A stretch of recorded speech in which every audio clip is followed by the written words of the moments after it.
Você consegue dizer qual desses vinhos custa R$ 50 e qual custa R$ 500? Pense bem, nem os maiores especialistas do mundo conseguiram em testes cegos semelhantes. É apenas o começo do que vou te mostrar hoje.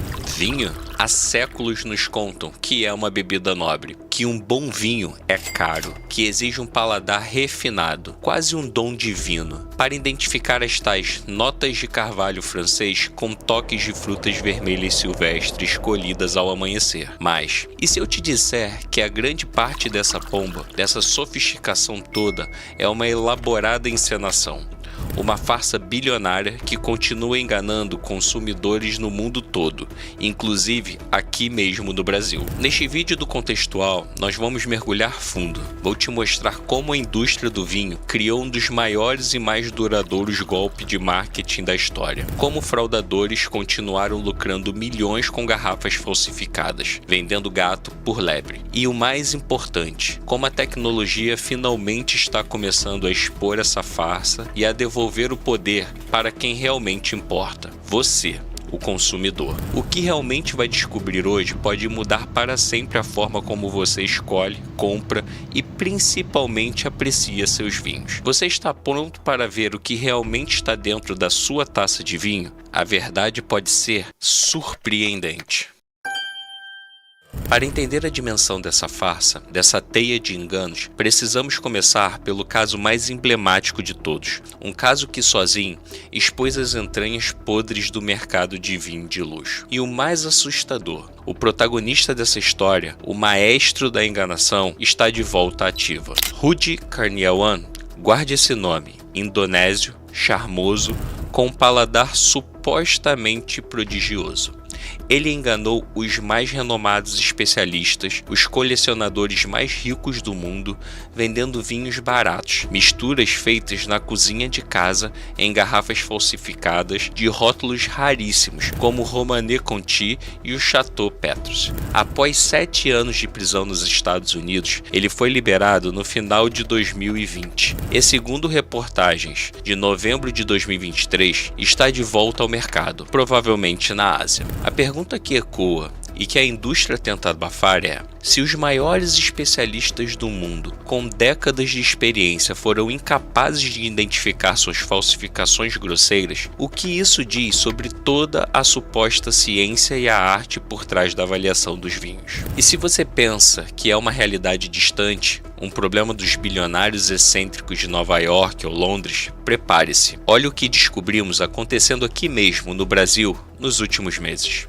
Em abril de 2025, uma mega operação da fiscalização no Paraná desmantelou um esquema que chocou até os mais céticos. Mais de 54 mil litros de vinhos e outras bebidas fraudados foram apreendidos, um prejuízo estimado em mais de R$ 1 milhão. E o que eles encontraram? Vinhos vencidos sendo reembalados como se fossem novos, armazenamentos em recipientes que antes continham produtos de limpeza, e o uso indiscriminado de aditivos proibidos para mascarar a má qualidade. Isso não é apenas uma questão de pagar caro por algo que não vale, é um risco real à sua saúde. Se até mesmo vinhos comuns, aqueles que encontramos na prateleira do supermercado, estão sendo adulterados em larga escala, o que garante que aquela garrafa especial que você guardou para uma ocasião importante e pagou uma pequena fortuna é realmente autêntica e segura? Mas aqui está a grande contradição, o paradoxo que a indústria de vinho não quer que você perceba. Enquanto as fraudes continuam a todo vapor e os preços dos vinhos ditos de qualidade sobem às alturas, o mundo está bebendo cada vez menos vinho. Parece não fazer sentido, certo? Em 2024, o consumo mundial de vinho despencou para o menor patamar em mais de 60 anos. Aqui no Brasil, a história se repete.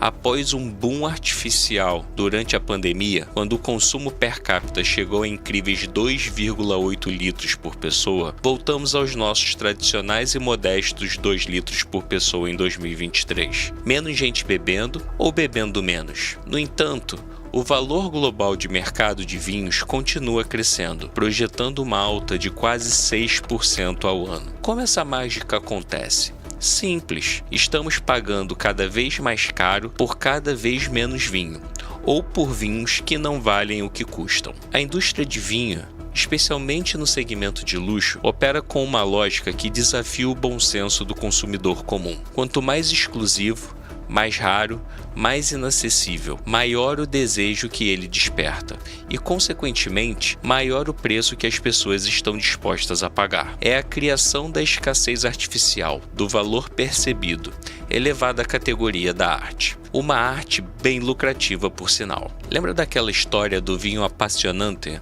Do roteiro original que inspirou esse vídeo, vamos trazer para a realidade de 2025. Recentemente, um enólogo brasileiro, sob condição de anonimato, revelou um segredo de mercado. O mesmo vinho produzido em larga escala por uma grande vinícola do Sul é engarrafado e vendido com 3 rótulos em identidades completamente diferentes. Um com um rótulo simples, vai para as gôndolas dos supermercados por R$ 45. Outro, com um rótulo um pouco mais sofisticado, é destinado às lojas especializadas em empórios, custando R$ 120. E um terceiro, com uma garrafa pesada, rótulo elegante e com uma história inventada, é vendido em restaurantes de luxo e para clientes VIPs por R$ 280.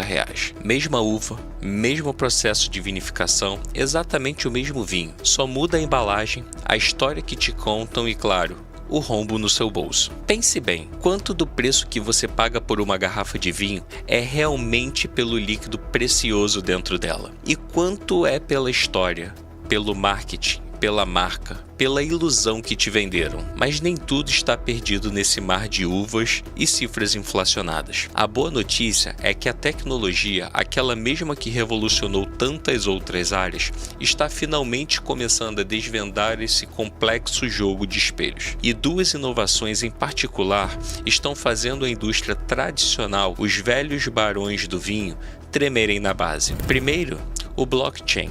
Sim, a tecnologia por trás das criptomoedas. Em 2023, a gigante da consultoria Ernst Young lançou uma plataforma de blockchain que permite rastrear a autenticidade e a procedência de vinhos desde o vinhedo até a sua taça. Funciona assim: cada etapa da produção e distribuição é registrada de forma imutável nessa cadeia de blocos. Ao escanear um simples QR Code na garrafa com o seu celular, você acessa todo o histórico daquele vinho específico, onde as uvas foram colhidas, quando foi engarrafado e por quais armazéns e distribuidores passou. É o fim da confiança cega nos especialistas e o início de uma era da transparência verificável pelo próprio consumidor. E enquanto a tecnologia avança como um trator sobre as velhas práticas, uma revolução ainda mais poderosa está acontecendo de forma silenciosa, mas implacável: a revolução no comportamento de quem consome, especialmente aqui no Brasil. As novas gerações, os millennials e a geração Z, estão cada vez mais rejeitando o elitismo, a formalidade e os preços absurdos tradicionalmente associados ao vinho. Dados de 2024 e projeções para 2025 mostram um crescimento expressivo na busca por vinhos brancos, rosés e espumantes, geralmente mais leves, mais fáceis de beber e, crucialmente, mais acessíveis. Também cresce exponencialmente a demanda por vinhos naturais, orgânicos, biodinâmicos e o de baixo teor alcoólico, refletindo uma busca genuína por autenticidade, por sustentabilidade e por um estilo de vida mais saudável, e não por status ou para impressionar os outros. O fenômeno da Yellowtail, aquela marca australiana que mencionamos no roteiro de referência e que chacoalhou o mercado global com vinhos acessíveis e descomplicados, se repete agora em escala local, com um toque brasileiro. Produtores nacionais que apostam na honestidade, na transparência sobre seus processos, na qualidade real do produto e em preços justos, estão conquistando um público fiel. Um público que não se impressiona mais com rótulos pomposos, medalhas compradas em cursos duvidosos ou descrições poéticas que ninguém entende. Para ilustrar esse ponto, o Contextual fez um pequeno experimento. Convidamos 10 consumidores comuns que se diziam leigos para um teste cego. Servimos o mesmo vinho branco simples, de uma vinícola nacional desconhecida, em 3 taças diferentes. Dissemos a eles que o primeiro vinho custava R$30, o segundo R$150 e o terceiro, um suposto Grand Cru reserva especialíssimo, R$300.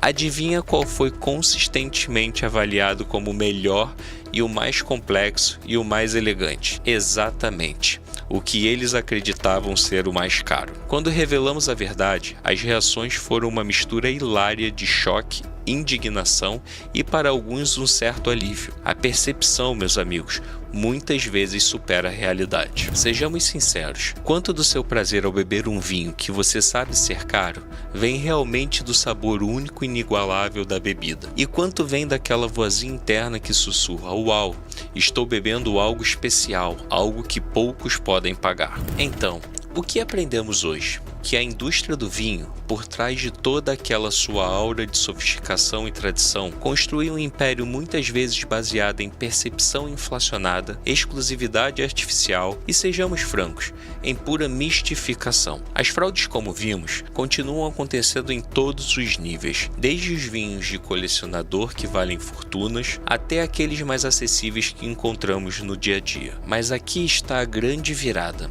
a tecnologia e, principalmente, a mudança de comportamento e a sede de informação dos consumidores que estão finalmente começando a expor essa farsa e a equilibrar o jogo. O que tudo isso significa para você que só quer tomar um bom vinho sem sentir que está sendo enganado? Significa que é hora de confiar mais no seu próprio paladar, nas suas próprias preferências e muito menos nos rótulos brilhantes, nos preços estratosféricos ou nas opiniões de supostos especialistas que, como a história já provou, também podem ser redondamente enganados. Um bom vinho, no final das contas, é aquele que você gosta de beber, aquele que te traz prazer, seja ele de R$30 ou de R$3.000. Não é o que alguém com interesses muitas vezes ocultos disse que você deveria gostar. A verdadeira apreciação do vinho, acredite, vem do conhecimento compartilhado, da curiosidade e da experiência pessoal, não da exclusividade imposta ou do preço exibicionista. E o conhecimento, diferente de alguns vinhos raros e supervalorizados, está cada vez mais acessíveis a todos nós. E você? Qual foi a sua maior surpresa ou decepção com o mundo dos vinhos? Já teve alguma experiência de descobrir que um vinho barato era tão bom ou até melhor que um caro? Ou já se sentiu pressionado a fingir que estava sentindo aqueles sabores complexos que não conseguia identificar de jeito nenhum? Compartilhe sua história, sua opinião, suas dicas aqui nos comentários. A conversa precisa continuar e o Contextual está aqui para isso.